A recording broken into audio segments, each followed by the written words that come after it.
तो आदाब, नमस्कार, गुड इवनिंग, सत श्री अकाल। एक बार फिर आप तमाम लोगों का स्वागत है क्राइम तक की कहानी के इस एपिसोड में। उम्मीद है पूरी फैमिली अच्छी होगी, अपना ख्याल रख रही होगी, अपनों का ख्याल रख रही होगी। आज की कहानी सुनाऊं उससे पहले एक बार फिर आपको याद दिला दूं कि ऐसी तमाम कहानियां जो आप पसंद करते हैं, चाहे वो क्राइम की हो, पॉलिटिक्स की हो, ड्रामा हो, सस्पेंस हो, थ्रिल हो, कुकू एफएम ऐप पर भी आप ऐसी कहानियां सुन सकते हैं। तो कुकू एफएम ऐप पर जाएं, क्राइम तक फैमिली के लिए डिस्क्रिप्शन पर लिंक भी दिया हुआ है। और ख़ासतौर पर तमाम जो अनगिनत कहानियाँ हैं, सैकड़ों कहानियाँ, उसमें टेड बंडी की कहानी अगर आप सुनना चाहें तो वो सुनिए। इसके अलावा the US India nuclear deal, कैसे भारत और अमेरिका के बीच न्यूक्लियर डील और उसको लेकर बहुत सारे एक ज़माने में विवाद भी हुए थे, तो पूरी डिटेल में ये कहानियाँ हैं। इसके अलावा और भी आपकी मनपसंद की कहानियाँ हैं। तो कुकू एफएम ऐप पर आप जाकर अपने मनपसंद की कहानियाँ सुन सकते हैं। अब आते हैं आज की अपनी कहानी के ऊपर। हमारे देश में अलग अलग राज्य, भाषाएं, बोली, रहन सहन, कल्चर है। बहुत सारे अलग अलग रिवाज भी हैं। और जब जब ये सारे रस्में, रिवाज, प्रथा प्रचलन में आई, शायद उसकी कुछ वजह हो, लेकिन कई बार ऐसी कई चीज़ें कई जुर्म के जड़ में भी आ जाती हैं। जैसे राजस्थान में एक प्रथा है, आटा साटा। अब ये जो आटा साटा प्रथा है, ये क्या है? ये एक प्रथा ऐसी है कि जैसे दो परिवारों के बीच में जब शादी होती है, लड़का लड़की के बीच में, तो उसमें ये होता है कि एक दूसरे के रिश्तेदार से भी शादी हो जाती है। जैसे मुझे याद है मुस्लिम में भी हमारे यहाँ गोलट पुलट एक प्रथा थी। गोलट पुलट का मतलब ये होता है कि जिस घर में लड़की देनी है उस घर से हमने लड़का भी ले लिया, तो एक दूसरे रिश्तेदारी में शादी करनी। तो उसी तरीके से अलग अलग इसमें सारी चीज़ें हैं, शर्त हैं, नियम है। राजस्थान की इसी आटा साटा प्रथा ने कैसे एक जुर्म को जन्म दिया, ये उसकी पूरी कहानी है। क्योंकि जितने भी, चाहे वो पुलिस हो या बाकी लोग, उनका कहना है कि अगर शायद ये प्रथा इस दो परिवार के बीच में ना आती जिनकी मैं आज कहानी सुनाने जा रहा हूँ, तो शायद ये क्राइम ना होता।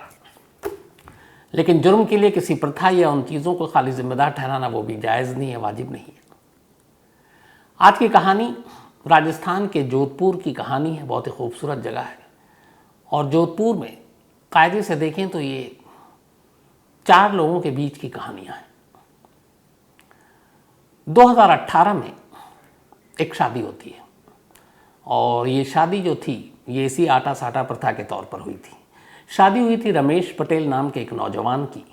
और रमेश की ये जो शादी हुई, गुड्डी नाम की एक लड़की से शादी हुई थी। घर वालों ने रिश्ता तय किया था। जब रिश्ता तय हुआ और अभी इन दोनों की शादी नहीं हुई थी, उस दौरान में ही रमेश की एक दूर की भांजी की शादी गुड्डी के छोटे भाई से तय हो गई। यानी रमेश की पत्नी के भाई, रमेश के साले से रमेश के दूर की भांजी की शादी तय हो गई। लेकिन सब कुछ फिक्स हो गया, गौना नहीं हुआ, यानी कि लड़की की विदाई नहीं हुई थी। और उस वक्त उम्र शायद कम थी। तो अब रमेश की नई नवेली दुल्हन गुड्डी रमेश के घर में आती है और ये भी पता है कि अब उस गुड्डी का भाई इसी रमेश के रिश्तेदार की एक लड़की, उससे उसकी शादी होनी है। तो दोनों तरफ से रिश्ता हो गया, आटा साटा। रमेश पढ़ने लिखने में बहुत होशियार, और ये पूरा परिवार ही पढ़ने लिखने के लिए जाना जाता है। उसका एक ही धुन था कि मुझे सरकारी नौकरी हासिल करनी है और सरकारी नौकरी करनी है। रमेश का छोटा भाई अशोक, वो भी पढ़ने में होशियार, और रमेश ने बल्कि इसको प्रेरणा दी कि तुम मेहनत करो, पढ़ाई करो, ताकि सरकारी नौकरी हासिल कर सको। अब इन दोनों भाई की एक कज़न थी, मौसी की बेटी, उसका नाम था कविता। कविता की शादी हो गई। कविता का ससुराल कर्नाटक में रहता। कविता के मायके वाले भी, माँ बाप भी नौकरी वोकरी के सिलसिले में बेंगलोर पहुँच गए थे, तो वहीं रहते थे। तो कविता भी शादी के बाद वहीं चली गई, लेकिन फिर एग्ज़ाम देने के लिए वो जोधपुर आ जाती। और जोधपुर में जब भी आती तो वो अपनी मौसी के घर और मौसेरे भाइयों के साथ, यानी कि रमेश और अशोक के साथ रहा करती। वहीं से एग्ज़ाम देती। रमेश इन दोनों को प्रेरित करता। तीनों ने बल्कि एमए भी लगभग साथ किया और अलग अलग कॉम्पिटिटिव एग्ज़ाम में बैठना शुरू कर दिया। इत्तेफाक से कोरोना काल में ही रमेश ने एक एग्ज़ाम दिया और रमेश जो है वो एक सरकारी नौकरी के लिए क्वालिफाई कर गया। और वो ग्राम विकास अधिकारी, मतलब विलेज डेवलपमेंट अफसर, बीडीओ जिसको कहते हैं, बल्कि वो उसके लिए चुना गया, ग्राम विकास अधिकारी। तो सिलेक्शन हो गया। इस बीच में कविता भी लगातार एग्ज़ाम देती रही और इत्तेफाक से 2021 में उसने भी एक कॉम्पिटिटिव एग्ज़ाम पास किया और वो बन गई एक पटवारी के लिए। एक पोस्ट होता है सरकारी जो, तो पटवारी के तौर पर उसका सिलेक्शन हो गया कविता का, यानी कि रमेश की कज़न का, मौसी की बेटी का। अब बचा अशोक। अशोक की तैयारी चल रही थी, सब कुछ ठीक चल रहा था। लेकिन 2018 में रमेश की गुड्डी से शादी हो गई। गुड्डी की शादी होने के बाद गुड्डी ने कभी रमेश को ढंग से अपनाया ही नहीं।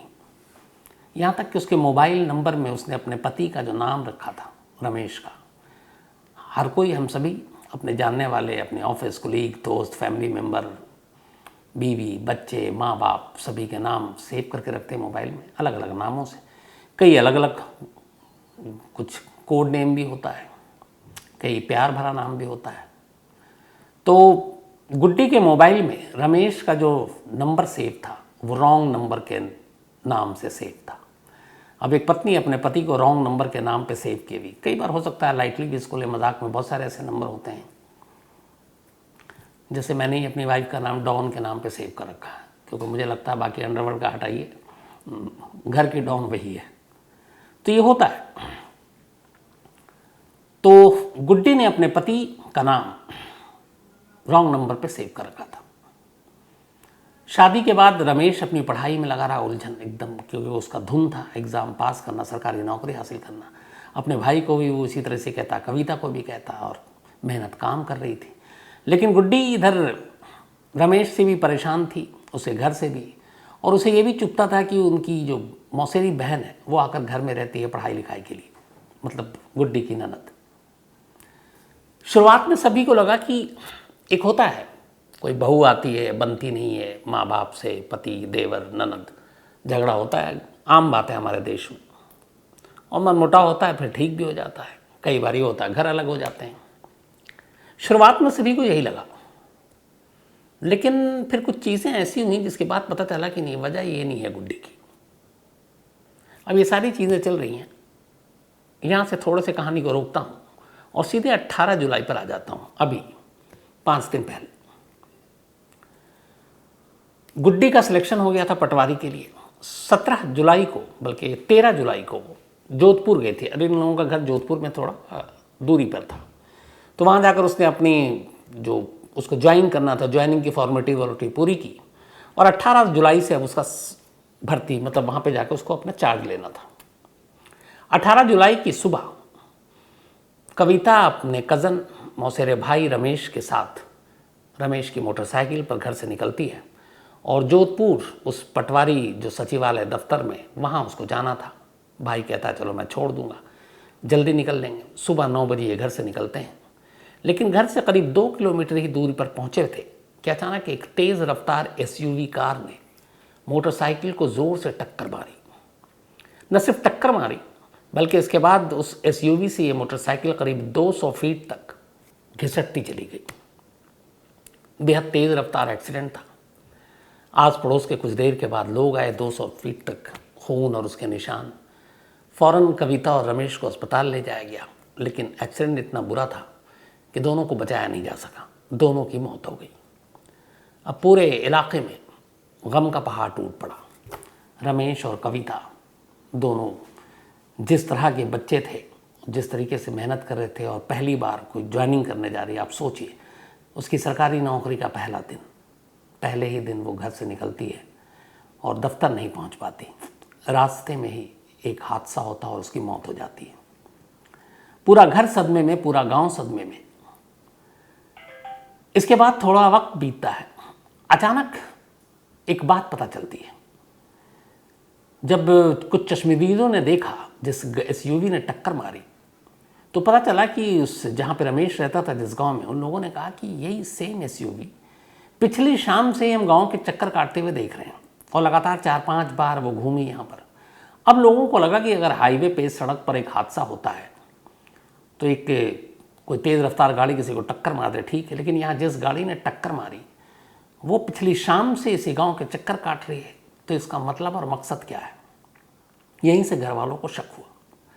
इसके बाद घर वालों ने फिर वहाँ कहा कि ये हादसा नहीं है बल्कि ये कत्ल है, और उस कत्ल को एक रोड एक्सीडेंट, सड़क हादसा दिखाने के लिए ये साजिश रची गई है। अब अभी तक जिसको एक आम हादसा मानकर पुलिस भी चल रही थी। जब गांव वालों ने बताया और ये नई जानकारी सामने आई तो पुलिस के भी हाथ पांव फूले। उधर गांव वालों का गुस्सा भड़क गया। उन्होंने अस्पताल से दोनों लाशें लेने से इनकार कर दिया और कहा कि जब तक कातिल गिरफ्तार नहीं होगा हम अंतिम संस्कार नहीं करेंगे। लोगों की भीड़ जुटनी शुरू हो गई। पुलिस के लिए परेशानी। आला पुलिस अफसर मौके पर पहुंचे। उन्होंने कहा कि आप इसकी फ़ौरन जांच कीजिए, लोगों का गुस्सा शांत कीजिए। अब पुलिस तफ्तीश में लग गई। पुलिस ने उस गाड़ी के बारे में जानकारी हासिल की, घर वालों से बात की, फिर उनसे पूछा कि आपको क्यों शक किसी के ऊपर कोई आपको लगता है कि जो है, जिसको आप जानते हो, जो इन दोनों हादसों के लिए जिम्मेदार हो। रमेश का भाई अशोक, उसने कहा कि मुझे लगता है कि मेरे भाई और मेरी बहन की मौत के पीछे जो साजिश करता है और जिसने ये कत्ल किया है वो कहीं बाहर नहीं, मेरे घर में ही है। अब ये सुनकर पुलिस भी चौंकी, अशोक के घर वाले भी। उसने सीधे उंगली अपनी भाभी पर उठाई, गुड्डी पर। उसने कहा कि मेरे भाई और कविता की मौत के लिए मेरी भाभी जिम्मेदार है और आप जांच कीजिए। अब पुलिस को लगा कि ये क्या बात है। खैर, गाड़ी से लेकर तमाम चीज़ें। अब पुलिस ने खामोशी से गुड्डी के मोबाइल को चेक किया। फिर एक नाम और भी आया। उसने बताया, एक नाम बताया रमेश के भाई ने, शंकर। बोला आप इस शंकर को भी टटोलिए। अब शंकर का पता बताया, लेकिन वो घर पे था नहीं।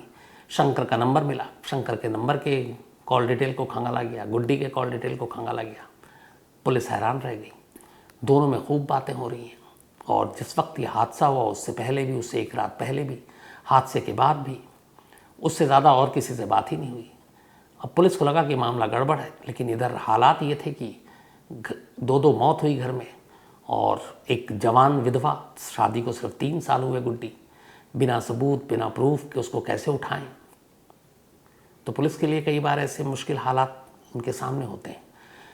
फिर भी पुलिस ने तमाम जानकारी हासिल करनी शुरू की। उसने कहा कि चलो जितना वक्त है, जब तक सबूत न मिले तो पूरा बैकग्राउंड खंगालते हैं। अब पुलिस ने बैकग्राउंड खंगालना शुरू किया, अलग अलग लोगों से बात करनी शुरू की।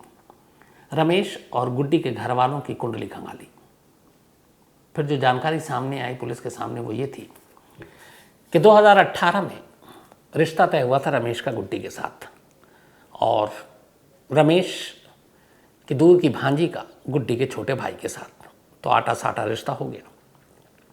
लेकिन गुड्डी कहीं ना कहीं इस रिश्ते से खुश नहीं थी।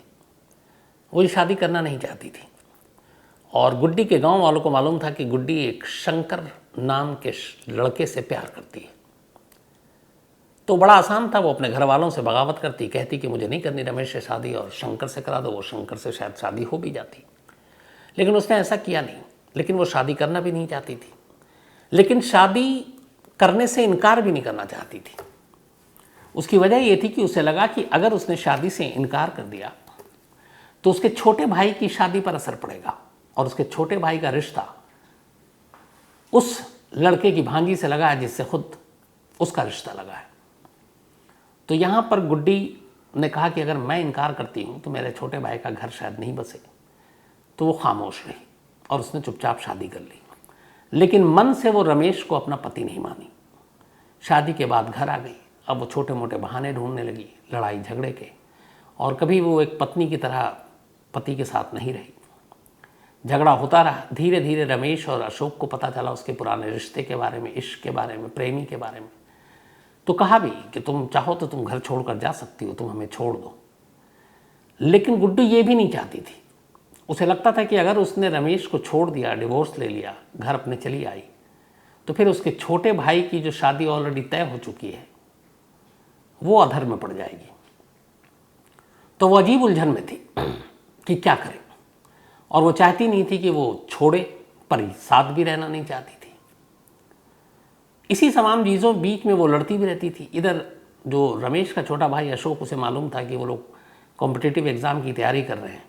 तो अक्सर जब लड़ाई होती तो कोशिश करते कि वो पुलिस कंप्लेंट इन चीज़ों से बचें या फिर गुड्डी को भी पलट के जवाब ना दें, क्योंकि अगर मामला पुलिस तक पहुंच गया, थाने तक पहुंच गया, तो उन्होंने एग्ज़ाम पास भी कर लिया तो फिर आपके वो जो कैरेक्टर सर्टिफिकेट और बाकी चीज़ें आती हैं वो अड़चन बन सकती हैं।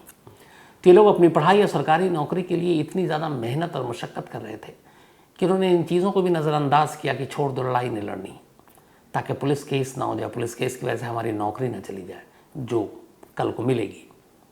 तो ये सब कुछ खामोशी से सहते रहे। वक्त बीतता रहा। अब इधर कविता भी आ गई थी एग्ज़ाम देने के लिए, तो वो कविता से भी चिढ़ती थी, उसकी नज़र वहाँ रहती थी। अब धीरे धीरे वक्त बीत रहा था और इधर ये हो रहा था कि अब जो रमेश की दूर की भांजी है और गुड्डी का जो भाई है, उन दोनों का अब गौना भी होने वाला था। तो उसे लगा कि ये सब कुछ हो गया और उसके बाद अगर उसने फिर छोड़ दिया तो फिर उसके भाई की ज़िंदगी पर भी असर पड़ेगा। तभी गुड्डी ने एक प्लान बनाया।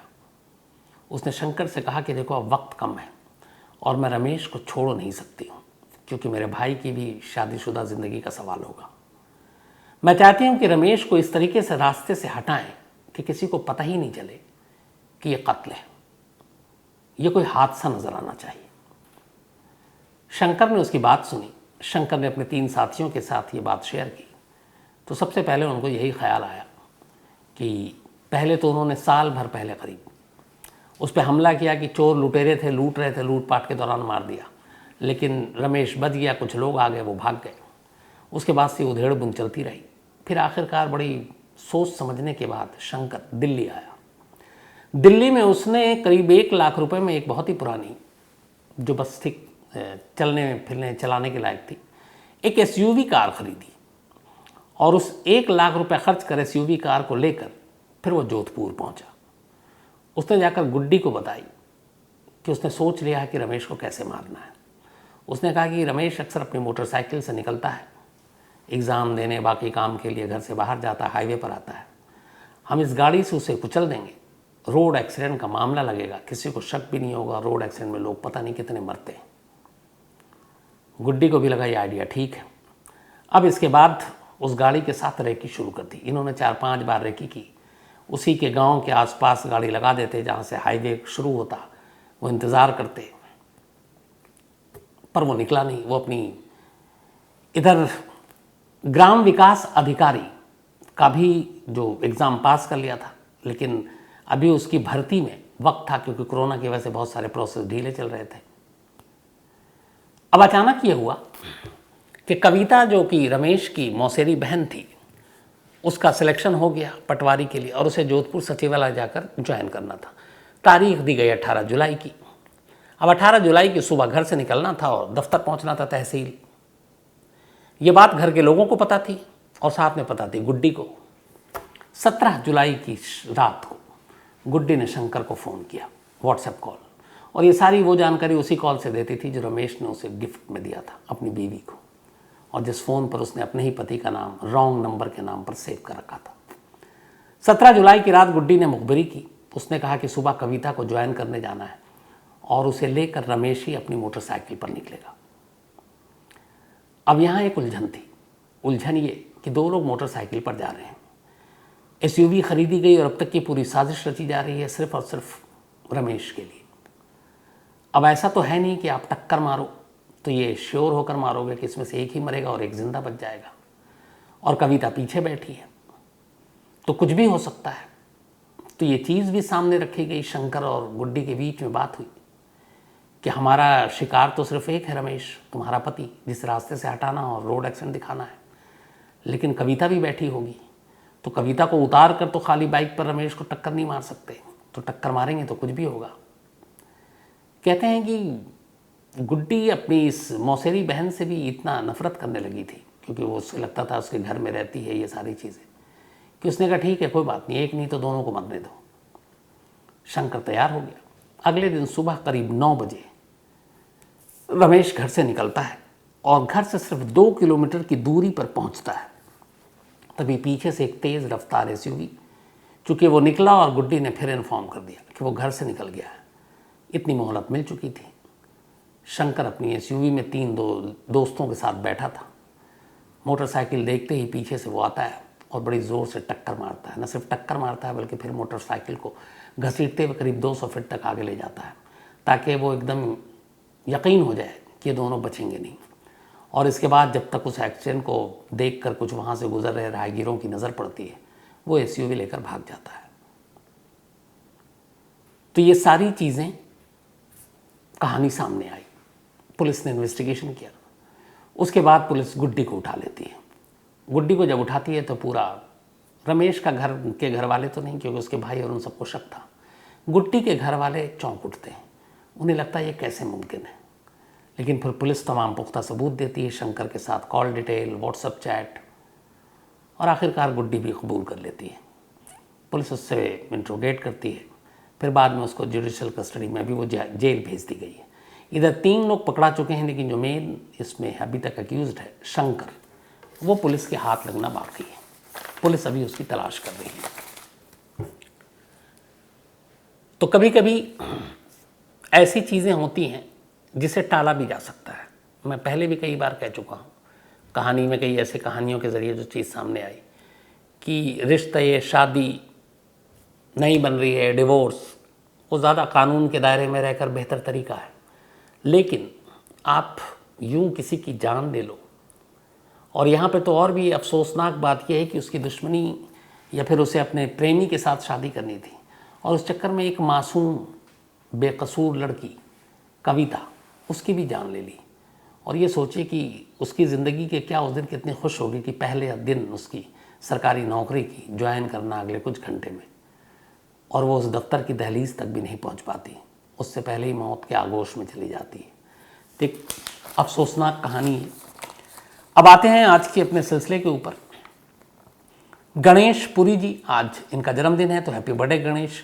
इसके अलावा चैत्राली सागर भालेराव, इनका भी आज जन्मदिन है, तो आपको बहुत बहुत बधाई। और सागर भालेराव ने भेजा है। साथ ही फुजैल अंसारी का भी जन्मदिन है, तो हैप्पी बर्थडे फुजैल, और फैज़ अंसारी ने भेजा है। इसके अलावा विष्णु बिश्नोई, इनका भी बर्थडे है, लेकिन इनका कल है, संडे, और कल कहानी होती नहीं, तो आपको एडवांस में हैप्पी बर्थडे विष्णु जी। और पीनू जाट ने भेजा है। इसके अलावा गुलशन बाबू का भी जन्मदिन है कल 24 को, तो एडवांस में आपको हैप्पी बर्थडे गुलशन साहब।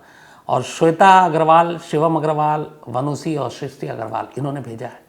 साथ ही अमन अहमद का भी आज जन्मदिन है, बल्कि इनका 21 को था, भूल गया था, तो हैप्पी बर्थडे अमन। और महमूदाबाद से हैं ये, सीतापुर से। विनय आहेर का भी आज जन्मदिन है, तो हैप्पी बर्थडे विनय। और प्रसाद गोसावी ने भेजा है, 19 साल के हैं, और प्रसाद गोसावी ने कहा कि आप मुझे प्लीज़ जी मेरे नाम के आगे मत लगा के बोला कीजिए। तो खुश रहो, अच्छे रहो, खूब पढ़ो लिखो, खूब नाम रोशन करो प्रसाद। प्रिंस कुमार है, इनका भी आज जन्मदिन है, तो हैप्पी बर्थडे प्रिंस। और नेहा गुप्ता, इसके अलावा नेहा गुप्ता ने भेजा है, और ये इंदौली गांव है पटना के करीब, वहाँ से हैं प्रिंस। इसके अलावा विजय कुमार बेंडे, इनका भी आज जन्मदिन है, तो हैप्पी बर्थडे विजय, और थैंक यू सो मच। और आपकी जो स्टोरी की फरमाइश की है वो भी सुनाऊंगा। इसके अलावा रुखसार और दस्तगीर, इन दोनों की एनिवर्सरी है आज, तो रुखसार दस्तगीर, आप दोनों को बहुत बहुत मुबारक, बधाई। साथ ही जिंदर धवाल, ऑस्ट्रेलिया से एक स्टोरी की फरमाइश की, और थैंक यू सो मच आपके प्यार भरे मेल के लिए।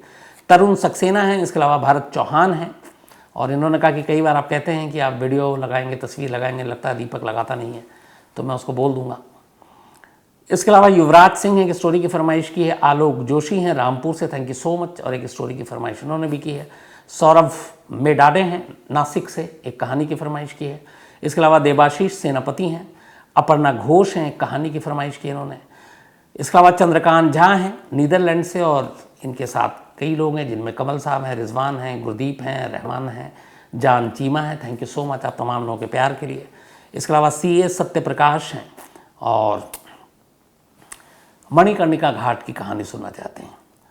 और CA सत्यप्रकाश जी ने लिखा, शायद इनके लिए लड़की देखी जा रही है, तो एडवांस में आपको बहुत बहुत बधाई। सत्यम कुमार हैं, और सत्यम साहब जल्दी आपसे मुलाकात होगी पक्का, किसी अपॉइंटमेंट की ज़रूरत नहीं, कभी भी कहीं भी हो जाएगी। तो आज कहानी में इतना ही। अब आपसे मुलाकात होगी मंडे को किसी नई कहानी के साथ, तब तक अपना ख्याल रखिएगा। Thank you very much.